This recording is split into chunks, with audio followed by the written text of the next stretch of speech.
Hi అండి, కుమారి పెసల వంటకాల ఛానల్కి స్వాగతం. అందరూ బాగున్నారా? అందరం బాగోవాలని హనుమంతుడిని ప్రార్థిస్తున్నాను. ఈరోజు మీకు చూపించబోయేది మనకి టమాటాలతోటి చట్నీ అనమాట. మనం బండపైన కేజీ టమాటాలు తీసుకున్నాను. మనకి కేజీ టమాటాలకి మనకి ఏమేమి ఎంత పడతాయో చూపిస్తాను, మీకు చూడండి. ఇదిగోనండి, మనకి మినపప్పు 2 స్పూన్లు, శనగపప్పు ఒక 2 స్పూన్లు, జీలకర్ర 1 స్పూను, నేను చిన్న ఎల్లుల్లిపాయ కూడా తీసుకున్నాను. అలాగే ఒక 5 ఎండుమిరపకాయలు, ఒక 10 పచ్చిమిరపకాయలు, అలాగే ఒక 2 స్పూన్లు నూనె, తగినంత సాల్ట్, ఒక నిమ్మకాయ అంత సైజు చింతపండు. ఇది మీ ఆప్షనల్ అండి, కావాలితే వేసుకోండి. పులుపు సరిపోద్ది అనుకుంటే, టమాటాలు పులుపు సరిపోద్ది అనుకుంటే అవసరం లేదు, లేదంటే ఇది వేసుకుంటే కొంచెం టేస్ట్ వస్తుంది, మనకి పులుపు కూడా బాగుంటుంది అనమాట. నేనైతే ఇలా చేస్తాను. ఓకేనండి, మనకు కావాల్సిన పదార్థాలు చూపించాను కదా, ఈసారి తయారు చేసే విధానం చూపిస్తాను, చూడండి. అప్పుడు టమాటాలు కట్ చేసుకుందాం. నేను 2 స్పూన్లు కొద్దిగా కారం, మినపప్పు, శనగపప్పు ముందు ఈ లోపల ఇవి వేగుతూ ఉంటాయి. మనం టమాటాలు కూడా ఈ లోపల కట్ చేసేసుకుందాం. ఇవి కలిపి వేగుతాయి అన్నమాట. ఇక పచ్చిమిరకాయలు నేను 2 ముక్కలు కింద కట్ చేసాను. మనం కారం పెట్టి తినే కారం పెట్టి చూసుకుని వేసుకోండి. మనకి ఇంకా 2 ఎక్స్ట్రా, కాకపోతే ఒకటి ముందే వేపుకున్నాం అనుకో, కారం జరిపోతే అలా వదిలేసి మన కూరల్లోనో మళ్ళీ వేరే దాంట్లో ఉపయోగించేసుకోవచ్చు. ఏగినయే కదా, మళ్ళీ అప్పటికప్పుడు వేపి వేయాలంటే టైం తీసుకున్న చిట్కా అనమాట మీకు అది. నేను టమాటాలు కూడా కట్ చేస్తాను. ఈసారి ఎండుమిరపకాయలు కూడా వేసేస్తున్నాను. ఎండుమిరపకాయలు వేసుకోవడం వల్ల మనకి కలర్ఫుల్గానే ఉంటుంది, అలాగే టేస్ట్ కూడా బాగుంటుందండి.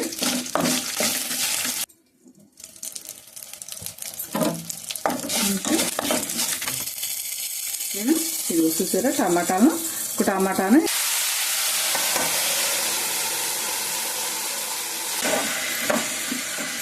మనం ఇలాగా మూత పెట్టేసి ఉంచేసుకుంటే చక్కగా మొత్తం మగ్గిపోద్ది అనమాట. ముక్క మెత్తగా పడుతుంది మనకు, అప్పుడు మగ్గినట్టు అనమాట. ఇందులో వాటర్ కూడా వస్తుంది మనకి. మనకి ఉన్నాయి కదా ఈ 2, ఒక 5 నిమిషాలు అలాగ వదిలేద్దాం, శుభ్రంగా మగ్గిపోద్ది. చూసారా చక్కగా మగ్గిపోయింది.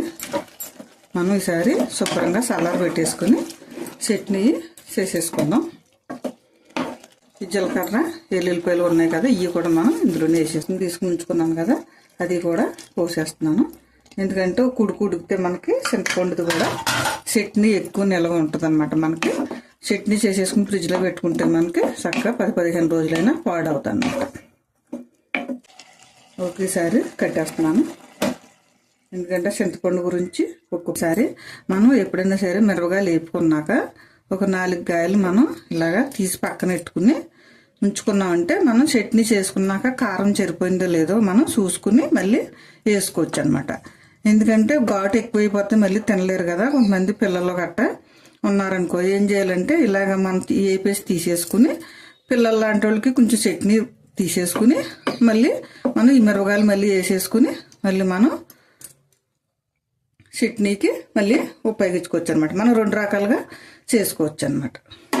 ఇప్పుడు ఇది మనం మిక్సీలో వేసేసుకుని మనం దీంట్లో వేసేసుకుని చక్కగా మనం ఇది చట్నీ ఏంటంటే బాగా మెత్తగా పేస్ట్లా చేసేసుకోకూడదండి.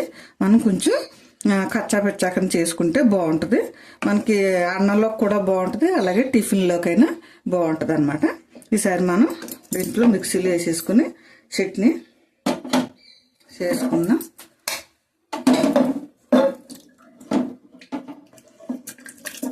చూసారా చక్కగా మనకి చట్నీ తయారైపోయింది. కొంచెం బరకగానే మనం ఇలా చేసుకోవాలి. మరి మెత్తగా పేస్ట్లా కాకుండా ఇలాగ ఉంటే బాగుంటుంది అనమాట.